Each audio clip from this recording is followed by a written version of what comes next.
tu as cette intimité avec lui. Le feu ne peut pas s'éteindre. Le feu ne peut pas s'éteindre.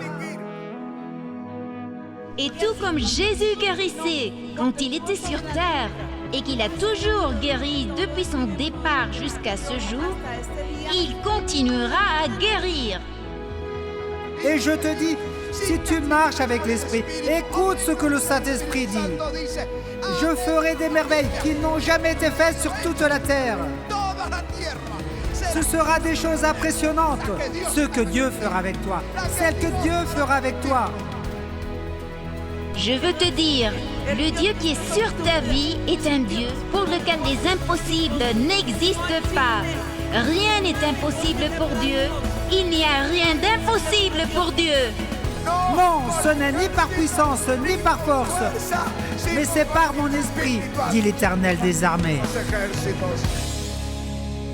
À la croix du Calvaire, Jésus n'a pas été seulement mort pour nos péchés. Il l'a fait aussi pour nous guérir de nos douleurs. Par ses meurtrissures, nous avons été guéris.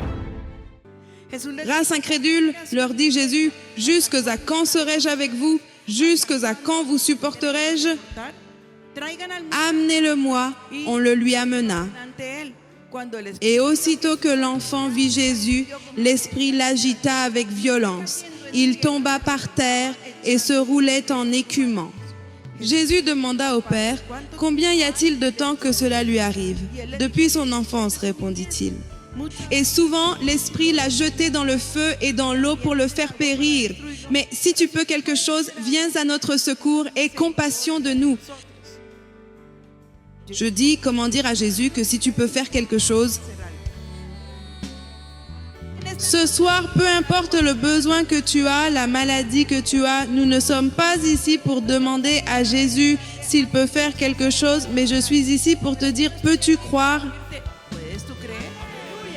Applaudissez Jésus bien fort. On m'a diagnostiqué des ovaires polykystiques et on me disait qu'il était très peu probable que je puisse avoir des bébés. Nous avons prié le Seigneur et le Seigneur m'a offert le bébé. L'enfant est né par césarienne. Mais pendant la césarienne, j'ai eu une complication, j'ai eu une déchirure, j'ai perdu 1800 millilitres de sang. On m'a envoyé en soins intensifs intermédiaires. On a envoyé l'enfant en soins intensifs néonatales parce que la saturation a baissé. Nous sommes entrés dans une crise et au milieu de nos prières, la première chose que nous avons faite avec ma femme a été de faire un vœu devant le Seigneur en demandant que la santé de notre fils soit totalement rétablie. Et mon mari arrive et me dit, aujourd'hui, on m'a laissé porter le bébé, je l'ai mis sur ma poitrine et demain, il pourra sortir. Alléluia, merci Seigneur. Merci Seigneur, quel témoignage incroyable. En plus, tu as un fils adorable et charmeur car il me fait les yeux doux. Oui, monsieur, applaudissons le Seigneur pour ce petit. Il est adorable. Venía con una depresión muy fuerte, me dice, pero hay una persona en especial que está recibiendo como si fuera una lluvia. Il y a une personne en particulier qui reçoit comme une pluie chaude et ressent comme si elle était là avec cet amour de Jésus et il apporte une guérison intérieure. Tu as eu une vie difficile, une vie pleine de turbulences, mais maintenant tu ressens une paix intérieure immense comme jamais auparavant. Tu as même envie de pleurer, tu peux pleurer car tu es devant Jésus, pas devant un homme. Merci Seigneur, nous t'aimons. J'ai littéralement senti que quelque chose est sorti de mon estomac du plus profond et elle dit j'ai la paix, j'ai la joie dans mon cœur et je sais que alléluia. Amen, alléluia. Rendons gloire au Seigneur. Père, je te supplie pour ta petite fille, Seigneur. Tout ce que l'ennemi a voulu lui voler, que tu le lui restitues au nom de Jésus. Agis Seigneur maintenant au nom de Christ Jésus. Agis Saint-Esprit. Merci. Pasteur, elle me raconte qu'elle a eu de graves problèmes avec son estomac. En raison d'une maladie qui dure depuis 3 ans, une inertie colique, la douleur se propage vers la région lombaire. Tu as pris la parole aujourd'hui. Ce tourment est terminé, c'est un tourment. Une douleur continue, difficulté à te déplacer, à t'asseoir, à te lever, à faire n'importe quel effort, mais le Seigneur est là sur toi. Reçois maintenant la guérison. Elle me dit qu'il y a 2 mois, son mari l'a abandonnée. Il est parti du jour au lendemain de la maison. Il souffrait d'une dépression très forte, me dit-elle. Mais aujourd'hui, Je crois que c'est le meilleur miracle de ce matin. Je sais ce que c'est d'entrer dans l'église pour la première fois et que le Saint-Esprit te visite. J'ai pleuré pendant tout le service. Tout le service, je me demandais, mais pourquoi je pleure? Et je m'essuyais et d'autres larmes coulaient. Mais c'est la présence du Saint-Esprit en Jésus, te ramenant sur ces chemins. Et ce qui va se passer à partir d'aujourd'hui, dont tu n'as aucune idée, ça va être le meilleur du meilleur de toute ta vie. Remercions le Seigneur. Ne trouvez-vous pas merveilleux de venir pour la première fois à l'église, d'être guéri, sauvé, de tomber sous le pouvoir de Dieu? Je crois qu'on rentre chez soi avec l'esprit et le cœur révolutionnés. Alléluia. Si tu désires en savoir plus sur Jésus, savoir ce qu'il a fait pour toi et ce qu'il pourrait faire dans ta vie, alors écoute attentivement les paroles suivantes. Et je veux que nous la lisions ensemble là-bas dans la première lettre de Jean, au chapitre 5. Je vais vous la lire. Parce que tout ce qui est né de Dieu triomphe du monde. Et la victoire qui triomphe du monde, c'est notre foi. Qui est celui qui a triomphé du monde, sinon celui qui croit que Jésus est le Fils de Dieu? Je veux prier en ce moment pour ceux qui disent « J'ai besoin de Jésus dans mon cœur » et c'est l'occasion de me réconcilier avec lui. Si c'est toi, je veux te guider dans cette prière.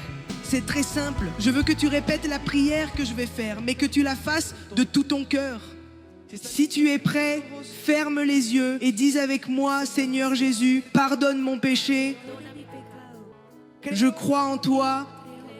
Je crois que tu es mort sur cette croix. Je crois que tu as versé ton sang pour moi et avec ton sang, tu as lavé mes péchés.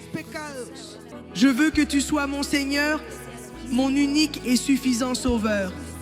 Inscris mon nom dans le livre de la vie éternelle et ne l'efface jamais. Et aide-moi à être fidèle à toi. Aide-moi à être fidèle à ta parole tous les jours de ma vie jusqu'au jour où je pourrai être avec toi et célébrer pour l'éternité. Au nom de Jésus, nous te remercions, Seigneur. Amen. À présent, tu vas découvrir un puissant message qui édifiera ta vie et te donnera la conviction dans ton âme que le Seigneur se battra toujours pour toi. Ne te distrais pas parce qu'une seule parole peut changer ta vie pour toujours. Avec vous, le pasteur Ricardo Rodriguez. Mais Dieu a choisi les choses folles du monde pour confondre les sages. Dieu a choisi les choses faibles du monde pour confondre les fortes. Et Dieu a choisi les choses viles du monde. Dis avec moi, les choses viles du monde. Répète-le. Et Dieu a choisi les choses viles du monde et celles qu'on méprise, celles qui ne sont point, pour réduire à néant celles qui sont, afin que nulle chair ne se glorifie devant Dieu. Alléluia. Dieu a choisi les choses faibles du monde, les choses viles du monde. Quand il dit les choses viles du monde, ce n'est pas quelque chose d'abominable, mais d'insignifiant. C'est une autre traduction. Dieu a porté son choix sur ce qui n'a aucune noblesse et que le monde méprise, afin que personne ne s'enorgueillisse, ne se glorifie en sa présence. Ainsi, aucune créature ne pourra se vanter devant Dieu. Seulement Dieu. Et ici, nous lui donnons la gloire uniquement à lui.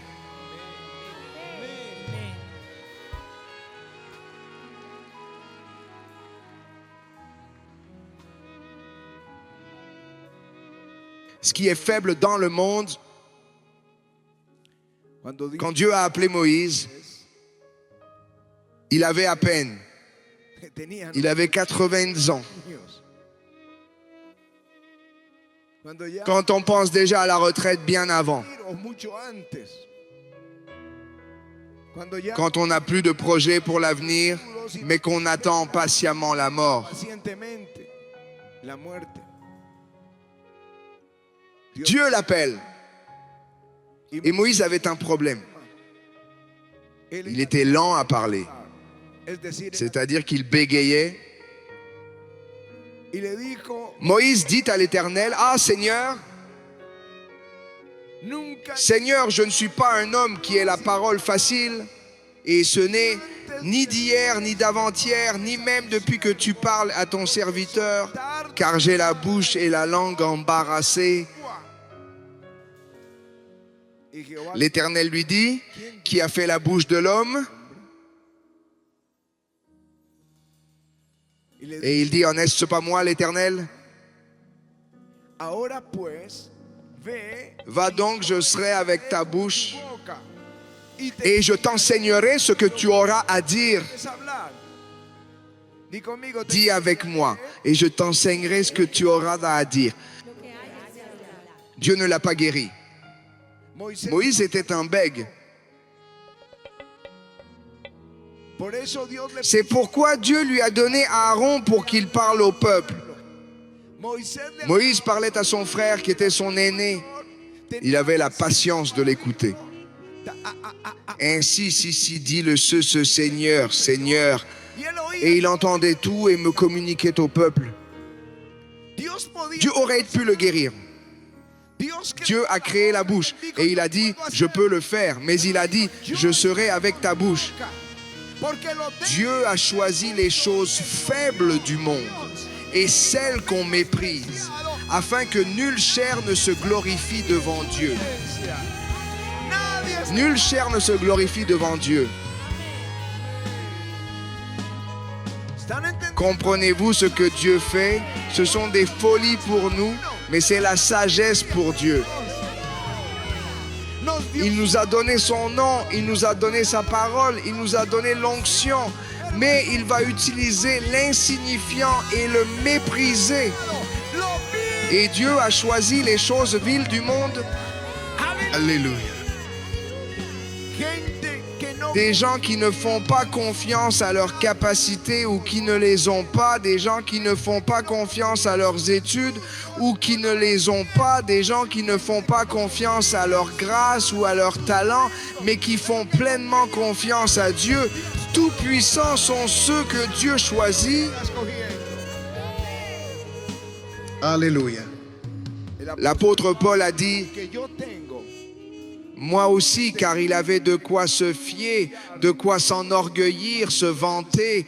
Il dit, moi aussi, cependant, j'aurai sujet de mettre ma confiance en la chair. Si quelque autre croit pouvoir se confier en la chair, je le puis bien davantage. Moi, circoncis le 8e jour, de la race d'Israël, de la tribu de Benjamin, hébreu né d'hébreu, quant à la loi, pharisien, quant aux zèles, persécuteurs de l'Église, irréprochables à l'égard de la justice de la loi. Mais ces choses qui étaient pour moi des gains, je les ai regardées comme une perte à cause de Christ.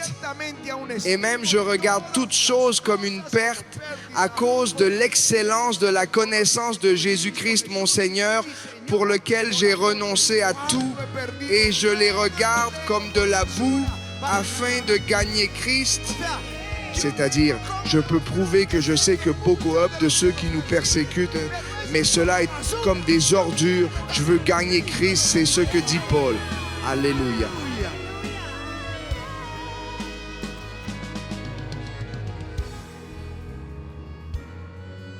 Quand Jacob était jeune, il pensait qu'il pouvait gagner la bénédiction. Il a acheté le droit d'aînesse à son frère. Il s'est déguisé en se faisant passer pour son frère pour gagner la bénédiction. Cela lui a coûté des menaces de mort et il a dû fuir et quitter ses parents, sa famille, et fuir dans une autre nation.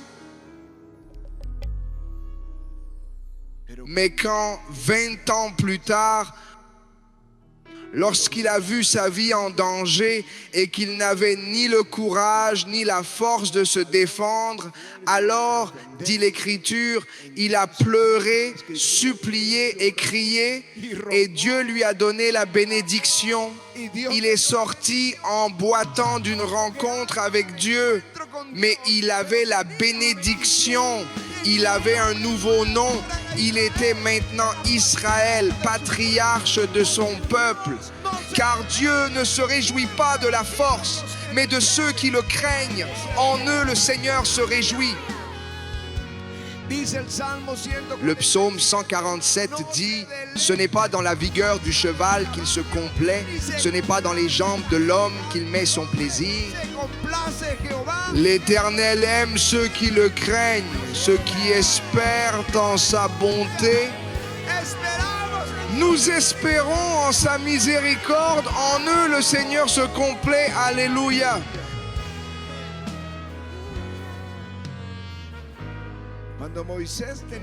Quand Moïse avait la force à 40 ans de sa vie, qu'il pensait pouvoir se faire un appel, libérer le peuple qui était un militaire.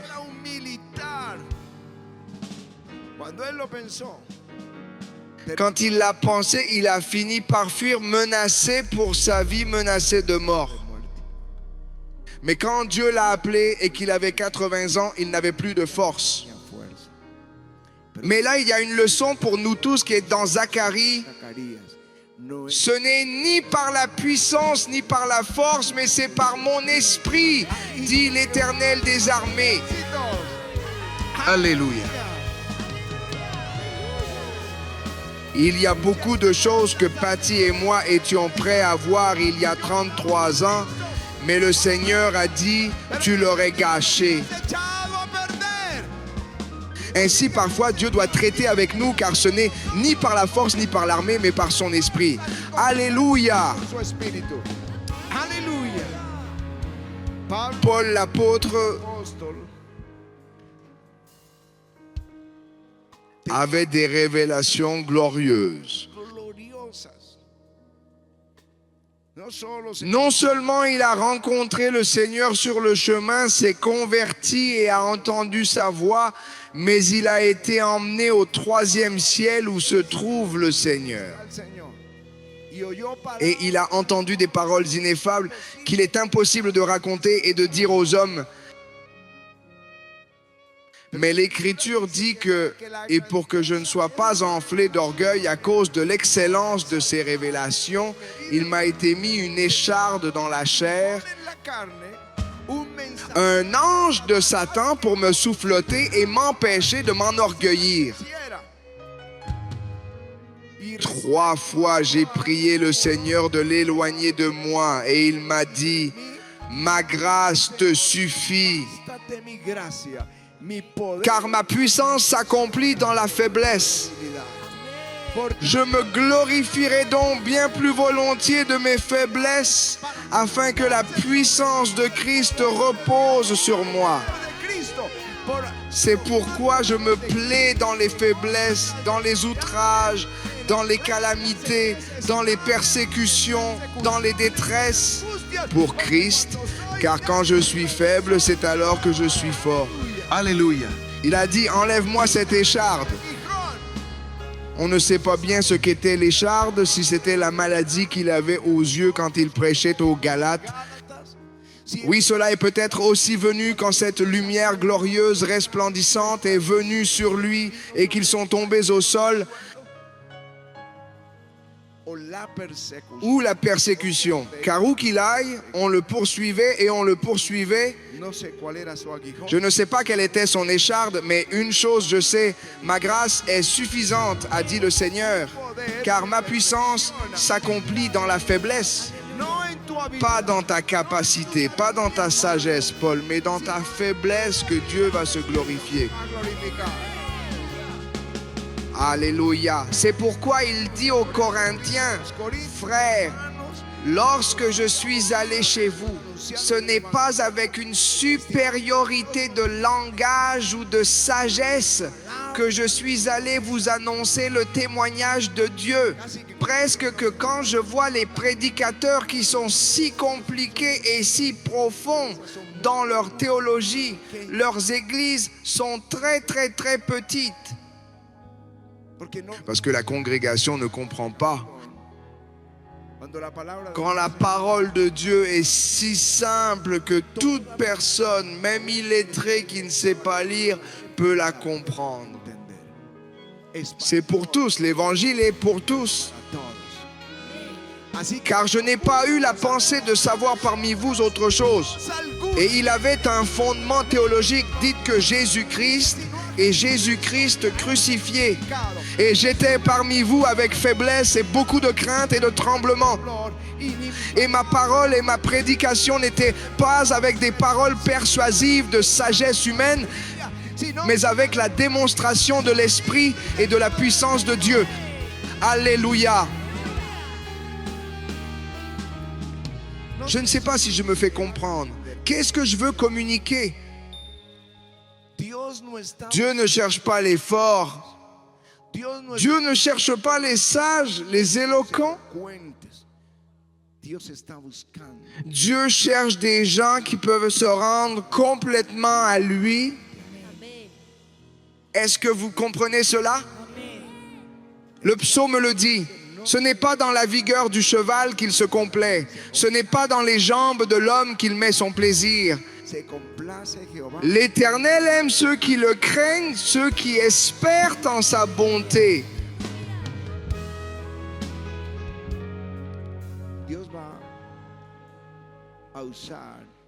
Dieu va utiliser celui qui a le moins confiance en sa force.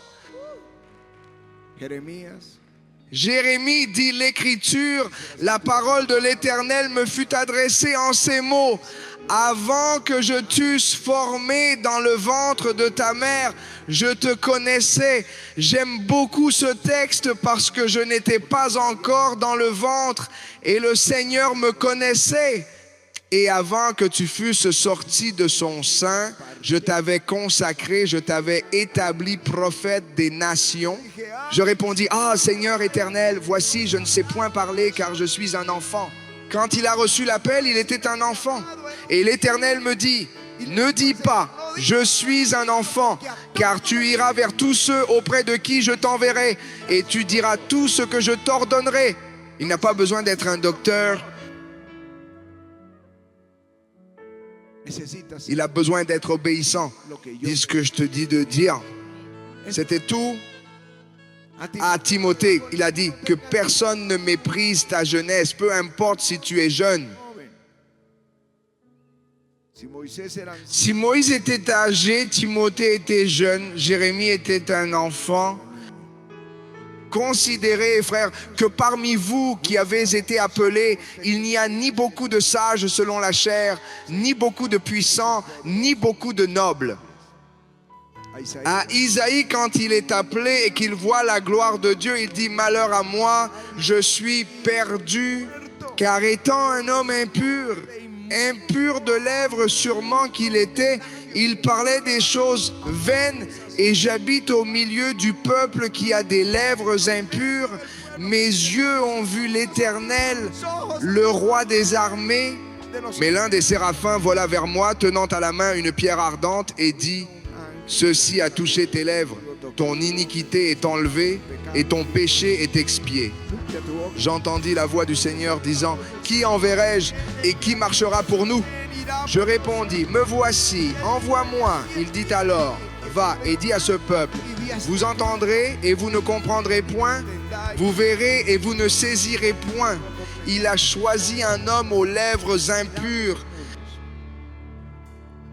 Le Seigneur est entré dans la maison à Capharnaüm, il avait tous les docteurs de la loi, il enseignait, et là, il a relevé un paralytique qu'ils ont descendu du toit.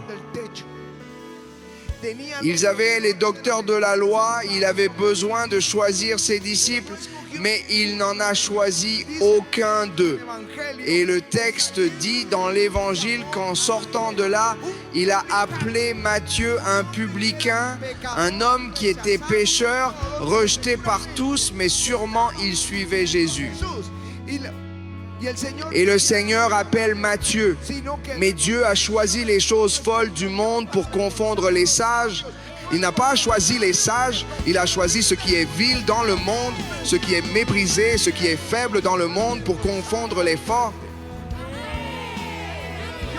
Je ne sais pas comment tu penses que Dieu appelle. Quand on voit Kathryn Kuhlman, comment Dieu l'a utilisée. C'était une femme divorcée, amie simple, veuve et mariée 2 fois. Maria Woodburg avec 5 enfants, mais Dieu l'a élevée. Parce que Dieu ne cherche pas des vases en or, il cherche des vases soumis. Je ne sais pas si tu sais d'où vient ce texte, mais l'Écriture dit « Nous portons ce trésor ». Il parle de la gloire du Saint-Esprit. Nous portons ce trésor dans des vases de terre afin que cette grande puissance soit attribuée à Dieu et non pas à nous. Dieu choisit n'importe qui et éloigne pour le bénir. Dieu appelle quiconque croit en lui de ce qui est vil dans le monde. Il en fait un entrepreneur, il en fait un grand leader, il en fait un professionnel. Il l'élève dans sa famille, il le prospère ou il l'appelle au ministère. Mais Dieu a choisi les choses folles du monde pour confondre les sages. Si quelqu'un veut ce feu, qu'il court à l'autel et lève ses mains vers Jésus.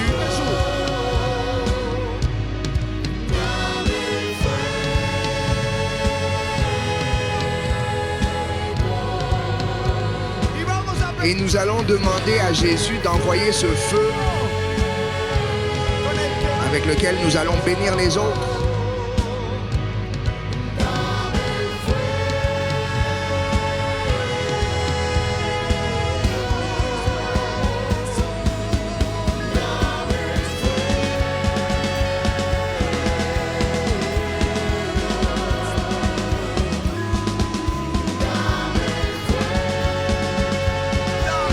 Donne-moi le feu. Ce que Tommy James a vu, c'est que certains ne le prenaient pas, mais d'autres tendaient leurs mains pour le recevoir.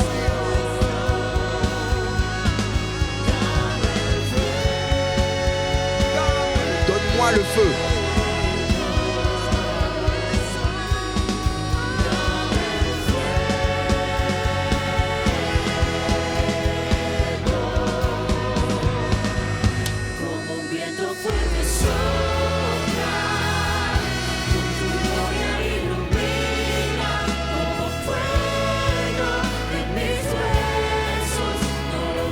Donne-moi le feu. Rien n'est impossible pour Dieu. Il n'y a rien d'impossible pour Dieu. Non, ce n'est ni par puissance, ni par force, mais c'est par mon esprit, dit l'Éternel des armées.